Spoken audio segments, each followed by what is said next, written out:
CPOYI Mikell. Your apple juice is ready. Enjoy. Thank you. Hey, Robert. This one's for the Southern men, not the politicians, not the bootlickers in Washington pretending to know bourbon from Boone's Farm.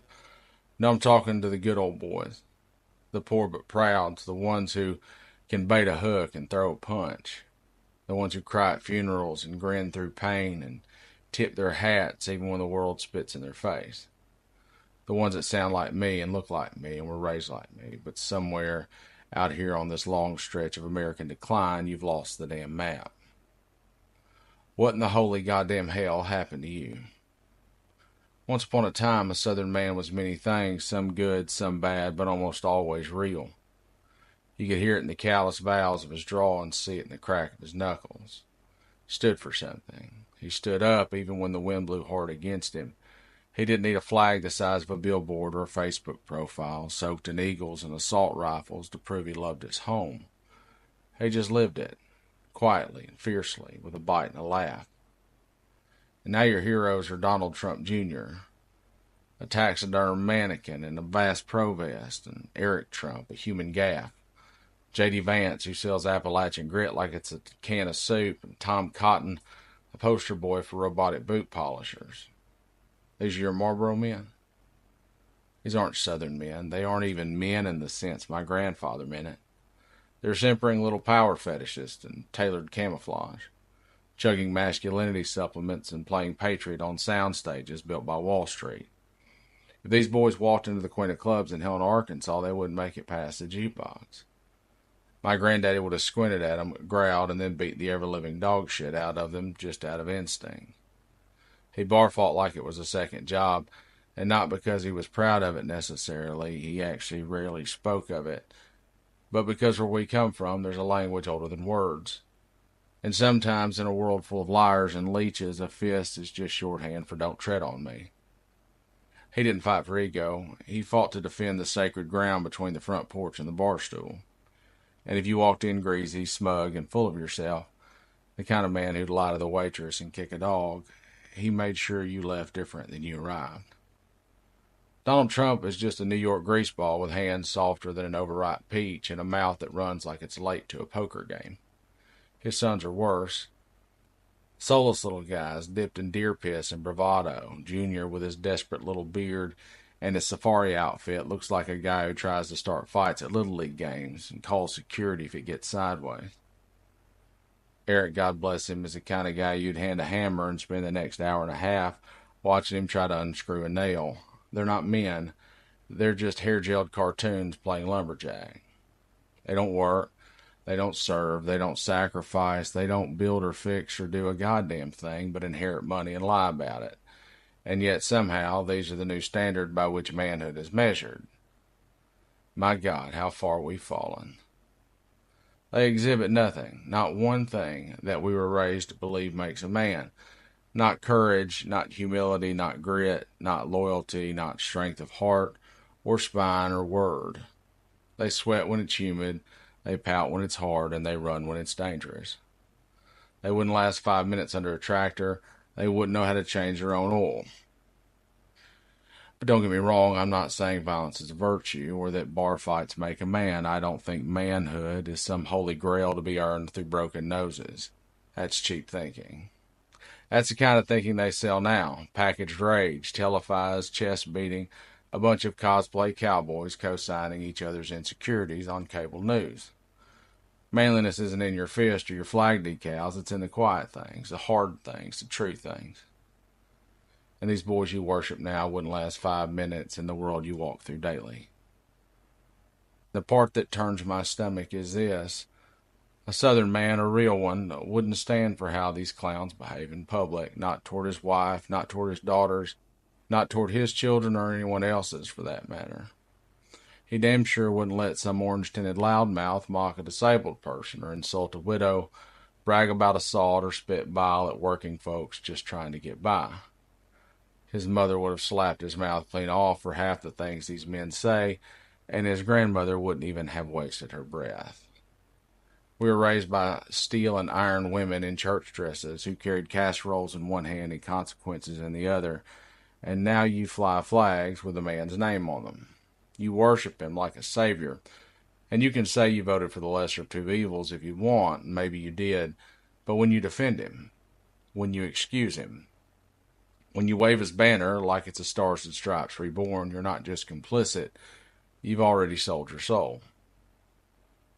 And I don't pretend to have the definition of manhood carved in stone. In fact, I think most definitions are too brittle and break under real pressure. But I do know what it's not. It's not inherited money and gold-plated toilets. It's not screaming on a stage while other people fight your wars and pay your debts. It's not throwing tantrums on television and calling it truth. No. A man is what he does when the storms come. A man is how he treats people who can't do a damn thing for him. A man is what he says when no one is looking, and how he loves when no one else understands. And these slick-haired frauds wouldn't recognize that man if he offered to help them jumpstart their helicopter. Where are the truth tellers? The ones who called out bullshit even when it came from their own side, the ones who didn't kneel to power or party, the ones who didn't want a king, but dared to be goddamn citizens. We have never been perfect down here. God knows the South has blood in its roots and ghosts in its halls, but at least we did have some kind of honor. Raw and flawed, but ours. But now we have cowards playing cowboy and wrapping themselves in Dixie nostalgia while licking the boots of northern con men. If you told my grandfather that one day southern men would kneel, God help us, before Yankees with gold toilets and fake tans, he'd have thought you were drunk or possessed by the devil. But here we are. Many once stared down hard times, now waiting in line to be knighted by a game show host. You've made a liar of my grandfather. He told me we don't bend, we don't cower. We speak truth even when it's costly, that you measure a man not by the flags on his truck, but by the weight of his word. We stand on dirt, not marble. That a southern man for his sins never kisses the ring. And now I see you cheer for the ringmaster and beg to be shackled to him. So let me tell you this, from one of your own, from someone who still walks the same black dirt and still sings the old songs, stand up. Stop kneeling for fools. Stop praising cowards. Reclaim whatever dignity that once defined you, not through cruelty and not through guns or flags or chants, but through truth and courage, through the goddamn backbone that built barns and fought wars and buried family. You used to be better than this. Hell, we used to be better than this. We used to be better than Don't let that. it die with you. We're Southerners. We're unfit for crowns. We're too proud to bow and too tough to follow weak men with gold names and borrowed backbones. Let the South be known for its integrity and dignity. Let it remember what we claim to be and not what the world thinks we are. We've proven them right so goddamn often, I'm not sure we know how to prove them wrong. But for the love of God and biscuits, let's try. Defiance till death. I want to thank Brother Arnold for that. Brother Robert Arnold. This is the last call. I am the CPOYI Mikell Milton. CPOYI is the crown prince of Yehudah, Israel. Now, many may ask, how is he a crown prince? Well, let's first begin with what we're familiar with in the South, horse racing.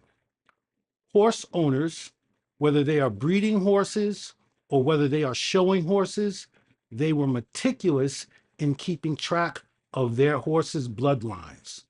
Unfortunately, it's sad to say that as the descendants of chattel slaves, my ancestors too were tracked. Their bloodlines were tracked.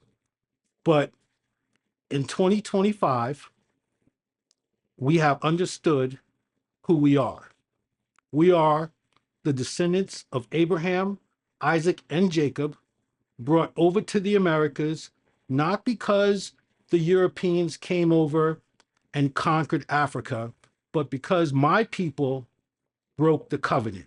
This was a promise before who you call Jesus was walking the earth.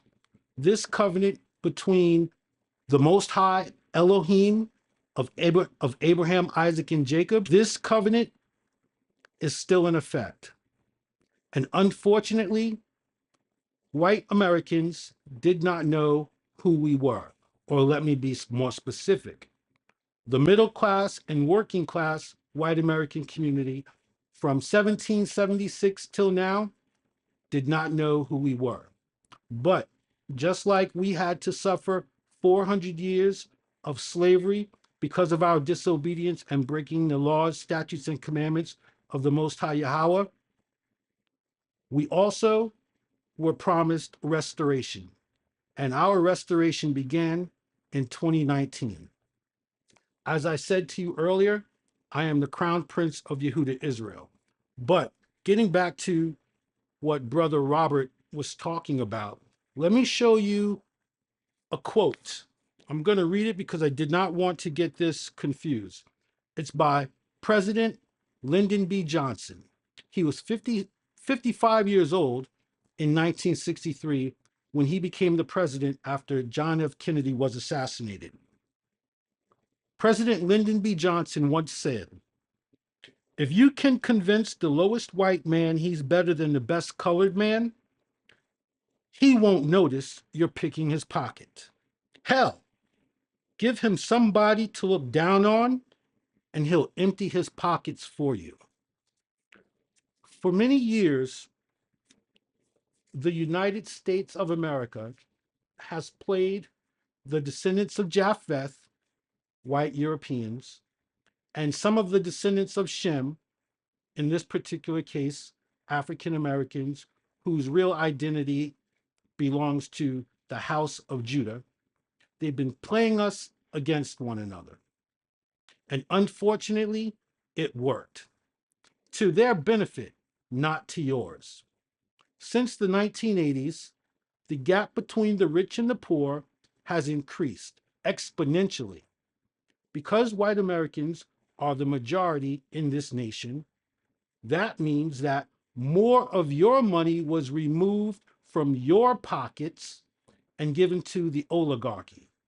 Now, the trick is to get you upset with us, to make you jealous of us, to make you angry with us. But historically, you have no receipts that we ever did anything to you personally. The Bible never reveals that my ancestors, whether we're talking about King David or King Solomon, ever made a campaign into Europe to destroy European tribes, nations. Never. So, why do we have all of this drama between us in America? It's always been a plan to keep the descendants of Japheth and the descendants of Shem at odds, especially those of us who believe in Christ King Yashiah. You know him as Jesus. This is the last call because times have changed. America is in a pickle, and we have the solution. Let's see what else Robert has to say. If Christianity were about defending a flag, Jesus would have picked up a sword. But he didn't. He picked up a cross. And yet somehow a movement that's supposed to follow that man, a man that said, "My kingdom is not of this world," has decided that protecting a modern nation state called Israel is the center of Christian duty. That blessing it, defending it, and justifying it at all costs is some holy assignment carved into the marrow of the gospel. But I'll say it plainly, Christianity does not require allegiance to the state of Israel. That's not heresy, that's scripture. In the Bible, Israel was not a place first, it was a person. It was Jacob wrestling with God by a river until dawn, scarred by truth and renamed by grace. Israel meant one who struggles with God, and it became the name of a people, not a flag, not a government, not a modern nation carved out in 1948 by colonial politics and American guilt. The word carried spiritual identity. It meant those called into covenant with God. It had nothing to do with missiles or borders or UN resolutions. When the modern state was named Israel, it was not a return to biblical obedience. It was a calculated decision, an intentional conflation of nationalism with theology. It was branding, and a powerful one because it worked. It worked. Because now when people hear Israel, they imagine sacred continuity. They imagine divine appointment. They imagine the Old Testament alive and well in 2025, and they are wrong. The Israel of the Hebrew Scriptures was not a Western-backed nuclear power. It was a wandering tribe, a nation in exile, a people constantly called back to justice, humility, and mercy, and often condemned for chasing empire. The prophets didn't worship Israel, they rebuked it over and over and over again for war, for greed, for turning their back on the poor and the foreigner. You know, the same things modern Israel does with American funding now. The idea that Christians are commanded to bless the state of Israel is not in the Gospels. It is not in the epistles. It is not in the teachings of Jesus Christ. It's in the talking points of televangelists and the foreign policy of end-time grifters. The gospel does not preach that God's blessings is tied to the modern border of Tel Aviv or the Iron Dome. Jesus never said, "Blessed are those who back Likud." Paul never wrote that all who oppose military action are cursed. The early church wasn't fundraising for defense systems or declaring settlements on stolen land as prophetic fulfillment. And yes, the Old Testament speaks of Israel as God's chosen people. And yes, land was part of that covenant. But in Christian theology, the story shifts. The covenant widens and the veil tears. And the new Israel, the church, is defined not by soil but by spirit, not by war but by witness. And it is made up of anyone from anywhere who walks in faith. Jew, Gentile, Arab, Roman, enslaved, free, all in one Christ Jesus. The New Testament doesn't tell Christians to defend a country. It tells them to defend the poor, to defend the outcast, to walk with the wounded, to make peace, not justifications for war, to see the face of God not in a flag, but in the suffering child behind the rubble. And yet today, American Christians fly Israeli flags next to crosses as if those things belong together. They equate criticism of the Israeli government with blasphemy. They pretend that military aid is a sacrament and that genocide is somehow covered under the blood of covenant promise. And Christ weeps at that lie, because if the gospel means anything, it means you do not get to use God as a shield for political violence. You do not get to bomb refugee camps and quote Jeremiah. You do not get to drop white phosphorus and call it fulfillment. That's not Christianity, that's idolatry. This doesn't mean you have to hate Israel. It doesn't mean you can't believe in its right to exist, but it does mean that if you are a follower of Christ, your loyalty cannot be to any nation, not even one with a biblical name. Your loyalty is to justice, to truth, to love that doesn't end at a checkpoint or a drone feed. Jesus didn't die so the modern church could become a lobby group. He didn't rise so we could bless bombs. He didn't preach love for the least of these so we could side with whoever has better tanks. And if your church is preaching that blessing Israel is the key to God's favor, then you're not in church. You're in a cult, praying to a carved-up God who only speaks Hebrew and votes Republican. The gospel doesn't ask you to bless a nation.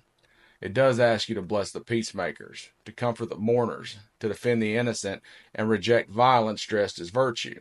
There is no divine nation, there is only divine love. And if you think that love stops at a border fence or a flagpole or the edge of a crater where children used to live, then you don't know Christ at all. Defiance till death. Preach. Here's the brother Arnold. Now, one of the things that America lacks is an opportunity for brothers like Mr. Arnold here and myself to have discussions without there being any bitterness, hostility, or anger. I don't agree with everything that Brother Arnold has spoken, but I do agree with 95% of what he said. The first thing I want to touch on is the fact that since the founding of the State of Israel in 1948, the United States has officially given $174 billion to this foreign nation. You can fact check me on congress.gov. But why does it matter to me that the United States has given this foreign nation $174 billion? The United States is a very generous nation, but it seems to be more generous to those outside of its borders versus those inside of its borders. So the reason why I'm pulling out the state of Israel is because you guys think that they're the children of Israel from the Bible, and that is far from the truth. I grew up a prodigy. I grew up a savant of the scriptures. The first time I gave a sermon was in March of 1983 in the oldest African American denomination in North America. That is the African Methodist Episcopal Church.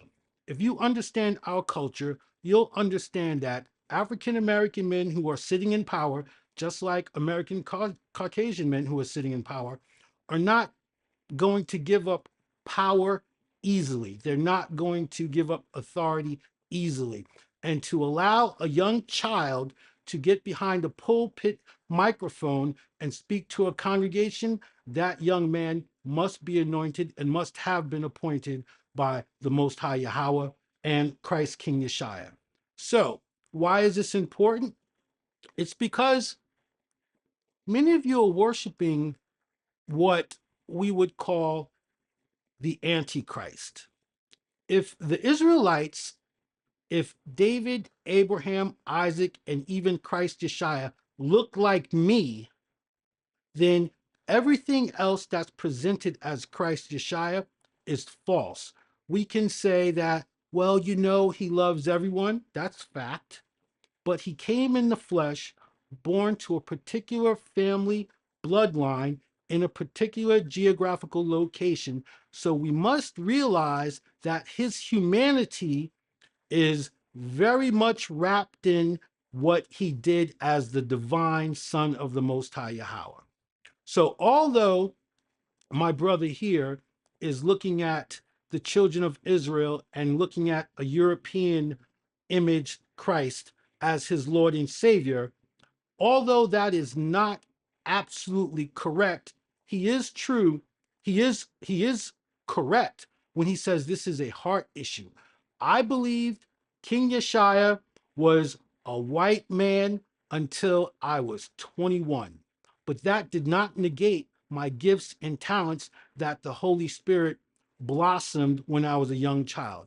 The point is this, going back to what Brother Arnold had mentioned earlier, Southern men who are the most defiant in this country has been targeted not by Northern men, but by spiritual entities to get them to spearhead a divisive campaign against the children of Israel. There are haters in every ethnic group, but the ones who have the biggest reputation of being haters, unfortunately, are my Southern brothers. But I don't hold non-church white males accountable. It's the Christian Southern men that I hold accountable. Why? Because they have the gall to try to correct everyone on how they live, yet they don't love their neighbor as they love themselves. They don't treat women other than as second tier residents of this country. That's what they have been doing. And unfortunately, this is one of the greatest sins of America. And one of the greatest sinners in America is the Christian male. We have to correct this. This is the last call. Introducing Colonel Douglas McGregor. The only thing we did when we elected Trump was we changed lanes. We're still on the same highway. That's the first thing. The second thing is, if you ultimately threaten people long enough, they'll abandon you, and that's happening. We now have SIPRs, which is the alternative to the SWIFT system. We're watching countries do business with each other in their own currencies, whether it's Japan and China, or Saudi Arabia and China, or Iran and China. It doesn't matter. They're doing business in their own currencies. In other words, people are getting away from the dollar. We are being isolated. The original carrier of the plague. Put us in a room. And then you have President Trump, who decides, I'm going to bomb these sites in Iran, and joins the war as a co-belligerent. You have our allies in Tokyo and Seoul watching this and saying, this man's lost his mind. There's no reason for this. What are we doing this for? You know, and this unconditional obedience to whatever comes out of Israel. All of this is doing enormous damage to the American people in the United States. And I think it's hurting Europe because we're dragging them down with us. At some point, this is going to change because I predict the governments in Europe will change. But remember that America is also the microwave nation. You know this, Dan. Well, when's this going to happen? Well, next week. And I will look at people, I say, well, it's developing. These things are coming together, but it's not going to happen overnight. BRICS did not happen overnight. It began over time, but we've accelerated the process. They've now built institutions much more rapidly than we thought possible. The point is that Americans say if you do something on day one, then on day two it should happen. It's not that way. The world does not operate like a microwave, but we're headed in very dangerous and bad directions unnecessarily. Because remember something else, we're harming people and nations who are our creditors. Think about that. Why would you take action against Japan in particular, who's our largest creditor outside of the United States? What is the purpose of that? What if these people decide, and I think they're getting close to it, to simply offload our treasuries in a giant fire sale? Well, they're not going to be the Lone Rangers when that happens. The countries just say, we've had it. We're not dealing with these people anymore. We depend on foreign investment. That's how our system works. People show up, they buy our bonds, we take the money. The money helps us sustain ourselves, our economy. And this is a cycle that has been going on for decades. When the foreign investment stops, what do? Well, we've been buying our own bonds. That's called toxic debt that sits on your desk at the Fed, but it has no value. You're buying up your own stuff to conceal the disaster that's underway. That's why you've got to look at all of these factors. But anybody who does, anyone who's a competent economist, and there are lots of them that people can go listen to, they're warning us that this is not going to end well. And it will come to a climax at some point. That's why we thought when we voted for President Trump, he would say, number one, I have to shed these overseas commitments, got to end these conflicts. I got to bring most of the forces home because I have to cut spending.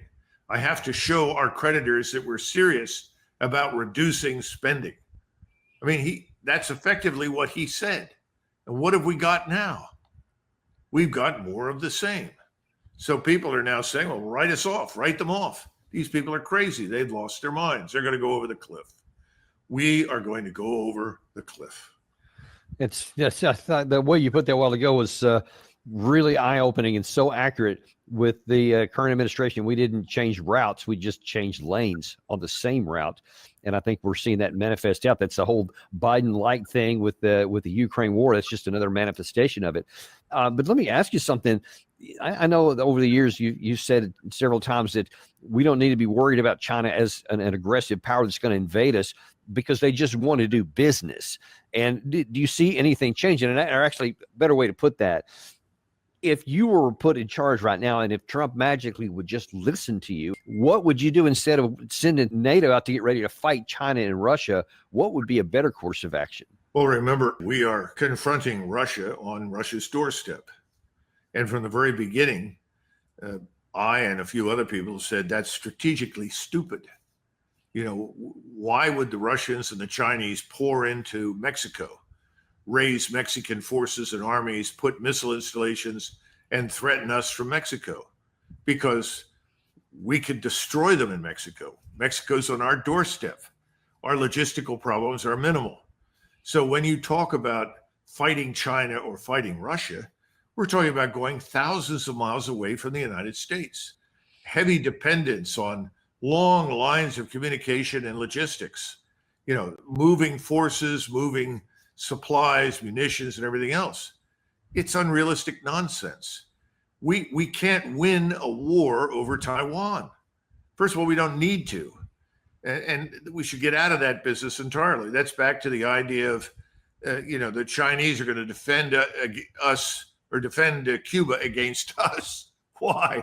Why would they bother? It's a lot of nonsense. So the bottom line is we got to get out of all of these things. We have to focus on our country because everything that's really critical to our future will be decided here, not over there. And Americans, I think, instinctively understand that, but Washington doesn't.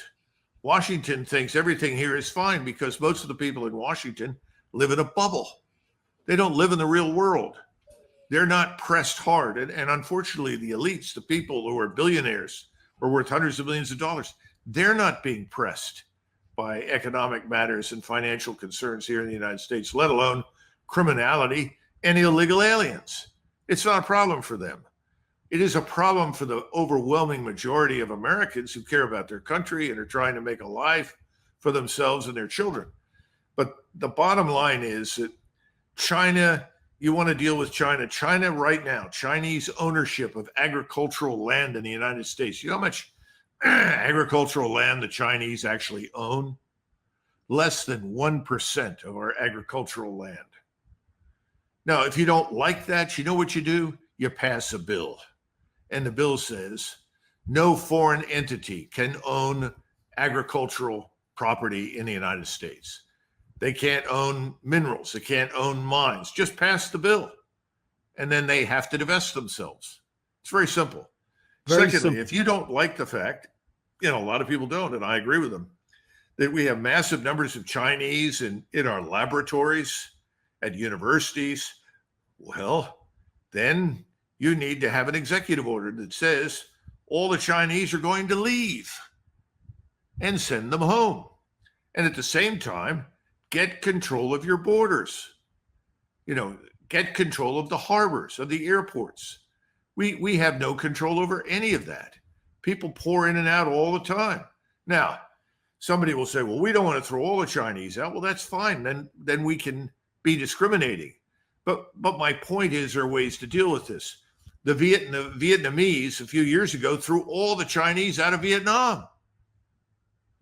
Are the Chinese and the Vietnamese doing business? Yes. That's a good point. The Chinese have thrown Japanese out of China. Are the Chinese and the Japanese doing business? Yes. Listen, this is the real world. You make decisions on the basis of your national interest. That's what you do. But the Japanese are not going to attack China. Chinese don't want to attack Japan. The Chinese certainly don't want to go back to Vietnam. They did that in 1979. That was a very unsatisfactory experience. Listen, we have to come back to reality and stop looking at everything as a potential club with which to hit people over the head. And that's the way we look at the financial system, which we built after the war, which is crumbling, frankly. It's falling apart now. We don't want to live. We say we understand this. President Trump says he understands it and is prepared for it. But in reality, we don't want to live in a world where we don't have hegemony over everything. If we did, we'd change overnight, dramatically scale back our investment in the defense budget and bring our forces home. But we don't really believe that. It's the same problem that Israel has right now. Israel refuses to live in a region that it does not dominate. So what's that mean? That means that everybody has to be subjugated to Israel. How does Israel do that? With us. That's our job, to subjugate everybody to Israel. That's ridiculous. And that's not a good future for Israel. If Israel wants to exist in that region, it has to come to a different arrangement. Just as if we want to exist in the world, we have to come to terms with a different arrangement. We cannot always dominate. And you know what you mentioned a minute ago about a lot in Europe, people-wise anyway, are starting to get uncomfortable with the way the elites are doing it with the France, Germany, UK, etc. They have been dominating stuff. But then this is kind of maybe like a canary in the coal mine with Robert Fico talking about how he's getting damn tired of a lot of this because I don't know if it's passed since I haven't seen since we came on the air, but Europe was just about to pass its 18th round of sanctions against Russia. But Slovakia, among others, are saying, hey, this is bad for us. I don't want to get into this. Here's how he put it. This interview of Colonel McGregor was on the Daniel Davis Deep Dive show. You can catch it on YouTube. An excellent conversation. So many topics Colonel McGregor touched on. Right now, I want to address my brothers and sisters, many who still do not know that they are from the royal house of Judah, but are happily satisfied and at the same time dissatisfied with their status as Black Americans. White America has a lot of problems internationally and domestically that they have to attend to ASAP. The country is falling. Many know, but few are willing to have the courage to make a difference. What do I mean that many are chicken? Well, I'm not taking a side on this. This is just an observation. When we had the Capitol assault, many of the Democrats, let's just say 78 million, were horrified that Republicans were willing to storm the Capitol. But it's so hypocritical when you actually think about American history. Do you remember the Boston Tea Party? If you paid any attention in American history, you knew that members or citizens of the 13 colonies were upset with the United Kingdom's government on taxing tea. And I'm sure they were doing other things, but this is the elementary story. The Americans or the colonists, they rose up. So, how can one half of America criticize another half of America who believes their government is not being fair?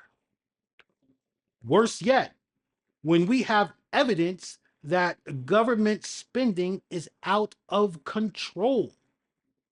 Currently in 2025, the United States is in debt $37 trillion. How did that occur?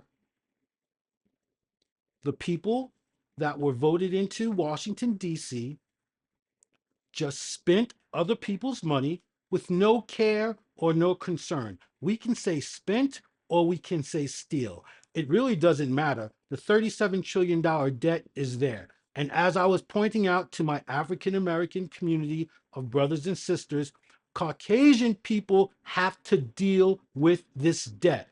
So what can we do? Well, many of us who believe that we are to love our neighbors as we love ourselves, based on the scripture, based on Christ King Yashiah's command, even if they are our enemies, not because we want them to be enemies, but because they may have taken a specific stance against us in ignorance. Even if they are our enemies, we need to be wise and not put any more pressure on them than what they are currently under. And the United States population is under severe pressure. Now, for my Caucasian community, I want you to know that we're not just going to sit by and watch the nation crumble. We too are American citizens. We too have died in all of the wars that America has fought in. In fact, the first person to die in the American Revolution was a brother named Crispus Attucks, and he looked like me. And for those who want to debate whether or not we were here after the English, let's go back in history again. St. Augustine, Florida, founded in 1565 by the Spanish who occupied the Spanish territory, what we call now as Florida. We were enslaved to them. So before 1619, some of my ancestors were here. So we are just as much invested in the success of this nation as you are. But because we have not been able to do business and get along at the level that we should, we're now going to have to make a executive decision. And this is why this is called the last call.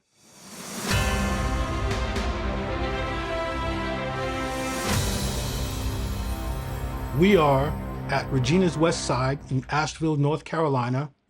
In the bar, we talk politics. Now, in the restaurant area, we are going to talk about religion, and specifically Christianity or the Hebrew faith. I will be reading from Proverbs chapter 8. Does not wisdom call? Does not understanding raise her voice? On the heights beside the way, at the crossroads, she takes her stand. Beside the gates in front of the town, at the entrance of the portals, she cries aloud. To you, O men, I call, and my cry is to the children of man. O simple ones, learn prudence. O fools, learn sense. Hear, for I will speak noble things, and from my lips will come what is right. For my mouth will utter truth. Wickedness is an abomination to my lips. All the words of my mouth are righteous. There is nothing twisted or crooked in them. They are all straight to him who understands, and right to those who find knowledge. Take my instruction instead of silver, and knowledge rather than choice gold. For wisdom is better than jewels, and all that you may desire cannot compare with her. I, wisdom, dwell with prudence, and I find knowledge and discretion. The fear of the Most High YAHAWAH is hatred of evil. Pride and arrogance and the way of evil and perverted speech I hate. I have counsel and sound wisdom. I have insight. I have strength. By me kings reign, and rulers decree what is just. By me princes rule, and nobles all who govern justly. I love those who love me, and those who seek me diligently find me. Riches and honor are with me, enduring wealth and righteousness. My fruit is better than gold, even fine gold, and my yield than choice silver. I walk in the way of righteousness, in the paths of justice, granting an inheritance to those who love me and filling their treasuries. The Most High YAHAWAH possessed me at the beginning of his work, the first of his acts of old. Ages ago I was set up, at the first, before the beginning of the earth. When there were no depths, I was brought forth, when there were no springs abounding with water. Before the mountains had been shaped, before the hills I was brought forth, before he had made the earth with its fields, or the first of the dust of the world. When he established the heavens, I was there. When he drew a circle on the face of the deep, when he made firm the skies above, when he established the fountains of the deep, when he assigned to the sea its limits, so that the waters might not transgress his command, when he marked out the foundations of the earth, then I was beside him, like a master workman, and I was daily his delight, rejoicing before him always, rejoicing in his inhabited world, and delighting in the children of man. And now, O sons, listen to me. Blessed are those who keep my ways. Hear instruction and be wise, and do not neglect it. Blessed is the one who listens to me, watching daily at my gates, waiting beside my doors, for whoever finds me finds life, and obtains favor from Christ King Yashiah. But he who fails to find me injures himself. All who hate me love death. May King Yashiah add a blessing to the reading and hearing of his holy word. Now, in the bar, I talked to my Caucasian brothers, the descendants of Japheth, and although they're welcome to join and listen in on this conversation is specifically being addressed to my brothers in the nations of Israel. Listen, the time has come for us to take a stand and work our plan. How many of you have had a plan and it came out perfectly? Very few of us can say that.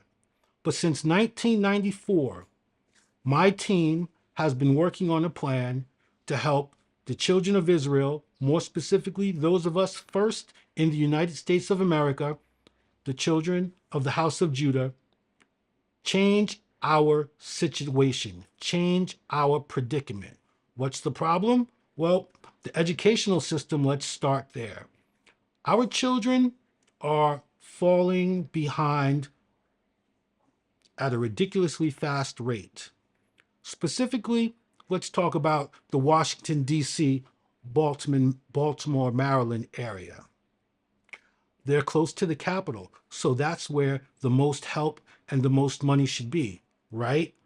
Well, we do know that for a child to be educated, 2/3 of his education is outside of the home. 2/3 of her education is outside of the home. Family, friends, and environment. Only 1/3 of a child's education comes inside of the classroom. So when we look at the deplorable reading scores, when we look at the deplorable math test scores, we can only look at ourselves first if we're being wise, if we're not speaking evil upon others. Now, racial matters, systemic racism, they have played a part in our demise, 100%. But specifically to those who say they believe in the Most High YAHAWAH and Christ King Yashiah, that's no excuse. No weapon formed against us can prosper. So what is wrong?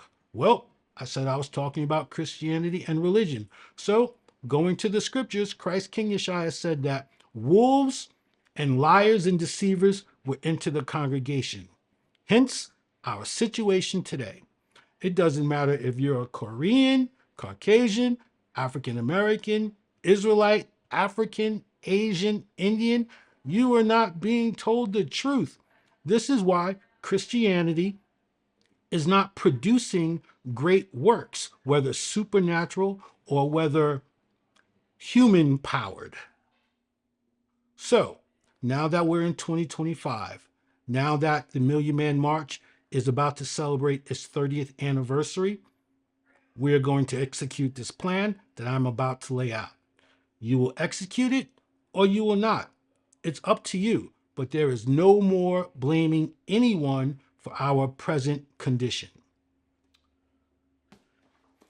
So, who is this guy that says he's the crown prince of Israel, just jumping on the scenes and trying to tell us what to do? Well, honestly, that is not the case.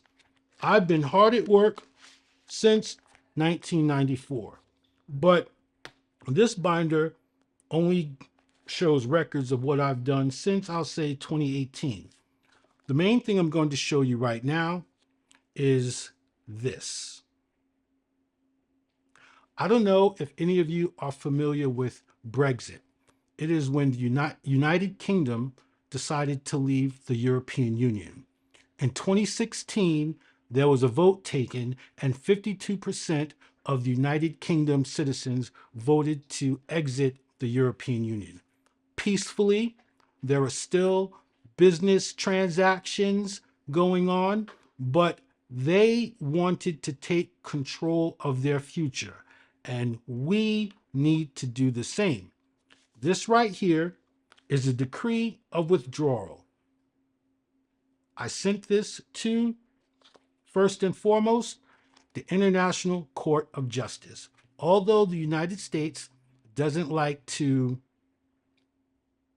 subjugate itself under other lawful institutions, it was my responsibility to let the World Court and the International Court of Justice understand what we were doing. This is dated January 3rd, 2023. But the International Court of Justice is not the only institution, or it's not the only authorities that received a copy of this. This decree of withdrawal was also sent and received to the North Carolina State Legislature, the U.S. Department of State, U.S. Senator Christopher A. Coons. He's the senator from Delaware. This was sent during the time of President Biden's administration, so I specifically wanted to make sure a senator from his state received a copy of this. Also in the list of recipients of this decree of withdrawal was the Congressional Black Caucus, the U.S. Congress Government Reform Committee, members of the United Nations, and as I said before, the International Court of Justice. So what does this actually entail? Well, I don't have time to go into great detail. You will be able to visit the website, theofficeofCPOYI.com, or you will be able to tune in to your favorite Israelite channels on YouTube on October 16th, 2025, to actually hear the address that I will be making to the United Nations. This is actually a private address. I will not be at the United Nations building because that is unnecessary. We also would like to discuss how we're going to make this move. I've always said having a plan and working a plan is the best way to success. Actually, that was handed down to me by a pastor of a church that I grew up in when I was a childhood, but I've kept it with me and I've made it my own. So, what is the plan? Well, I'm not here trying to reinvent the wheel, but Samantha Doriska, a journalist from Houston, has written an article on afrotech.com in regards to none other than LeBron James and his business partner, Maverick Carter. Let me just read a couple of paragraphs for you. LeBron James and his business partner, Maverick Carter, reportedly are in talks of raising $5 billion for an international basketball league. ESPN reports that Maverick Carter, James's business manager, was considering a $5 billion raise to launch an international basketball league with the help of multiple private equity funds, according to CBS Sports. This league would compete directly with the NBA. We'll stop there. For those of you who are familiar with business, even if you have your own personal wealth, sometimes investors are needed. And although there are private equity firms that would invest in ventures that they deem successful and profitable, I believe it is up to the African American community, the Israelite community, the children of Israel worldwide to start working together, doing for themselves. What I have planned is entitled The Dope Breakthrough. It is an ebook as well as an album or audiobook that you may purchase for the price of $65. Why so high? Well, let me let you know this. In 1984, Michael Jordan's Jordan sneaker was $65. Today, you can buy Michael Jordan sneakers between $150 to $200. So I do not view this book or audio album as being expensive. That is why it is $65. But here's the catch. It's not really a catch, but that's how I'm saying it. Here's the catch. 80% of that $65 cost is going to go into a sovereign wealth fund. I control the sovereign wealth fund because too many hands in the pot often causes things to slow down. And since it is my creation as well as my co-author's creation, I don't see a problem with free enterprise. So it's called the Sovereign Wealth Fund because 80% of the revenue, 80% of the profit will go to fund projects that I already have ready to go. If you didn't know, the United States is the largest exporter of entertainment in the world. This is Canary Gold. This is a script for a film connected to The Dope Breakthrough. This is a script entitled The Evils, a completed script connected to the ebook or EB album, The Dope Breakthrough. This here is The Voter, the voice of the Archangel, a fourth movie in the Dope Breakthrough franchise that I am asking you, not a private equity fund, to finance. Why? Once again, we need to make changes in our community, and we can no longer ask for handouts or expect people to do things for us when we have the education and the means to do things for ourselves. Now,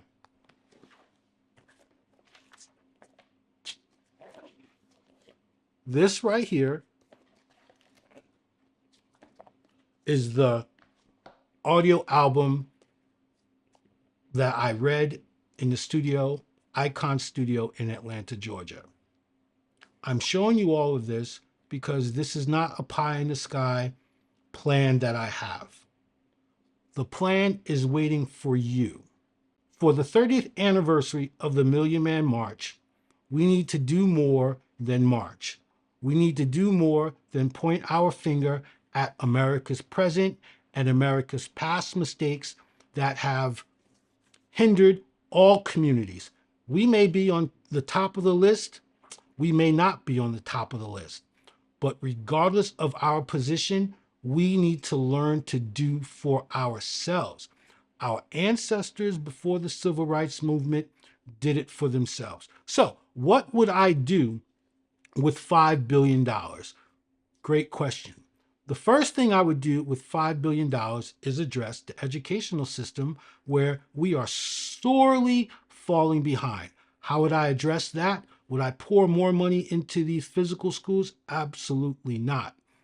There is a software company that I would want to purchase. I'm not going to name that software company, but there's a software company that I would want to purchase, and this will enable us to, once again, I'm not reinventing the wheel, have our children stay at home and be educated at home. If these families or if these children are in families where the parents are working in the daytime, we should be able to use the church facilities Monday through Friday. There's not much going on in these buildings, and if the church wants to get back involved with the community, then this is something that you should extend to the younger generation. And so this software program or this software company would provide schooling based on what? A curriculum designed for us by us. There are a number of highly educated African American educators, both presently working and retired, that could help this program succeed. All we would need to do is have these educators record their coursework. We would download the coursework onto the software company's servers. Just like during the lockdown, our children would be able to access these courses and go through a proper education with those teachers who understand how to educate us. This also will incorporate self-discipline that our youth need. Now, am I limiting it to just the children of Israel or the princes and princesses of the house of Judah? Absolutely not. But this school also includes our history. So, rather than calling it religion, everything that is written in the scripture will be a part of the curriculum that our students or attendees will learn. This is mandatory. Why? Because when we look at our communities, we do have broken families. We do have households where single mothers run the house 70% of the time. This is a failure. And part of the failure is our ignorance. Once again, the Bible has been tested. It has lasted through time, through fires, through burnings. And it is here today. It is still valuable, and it is necessary for us to reacquaint ourselves with the laws, statutes, and commandments if we are to be the people we are chosen and called to be. So I'm asking you to follow your heart. I'm asking you to follow logic. I'm asking you to open your eyes and see that in 2025, we are in no position to wait until the next presidential election. Did you know that the Civil Rights Voting Act is voted on every 25 years? Do you know that? That means in 2031, because the last time it was voted on and passed was under President Bush's administration in 2006. In 2031, it is possible that neither the House nor the Senate would pass this voting act. That sounds crazy, but you can fact check me. I would say go to the website naacpldf.org. That's the NAACP Legal Defense Fund, and look up the Voting Act being voted on every 25 years. There's so much going on. The Department of Education is being dismantled. Veterans are still suffering. The border crisis, issues. Jobs, the job market, issues. We are no longer in a position to depend on others for what we can do for ourselves. Remember, October 16th, 2025, tune into your favorite Israelite channels on YouTube or watch my address at the website www.officeofcpoyi.com. You're going to listen, hear, and know what the next step is for the second Exodus. This is real, prophecy is real, and we are in those times where we must stand up and be the light to the world. Thank you.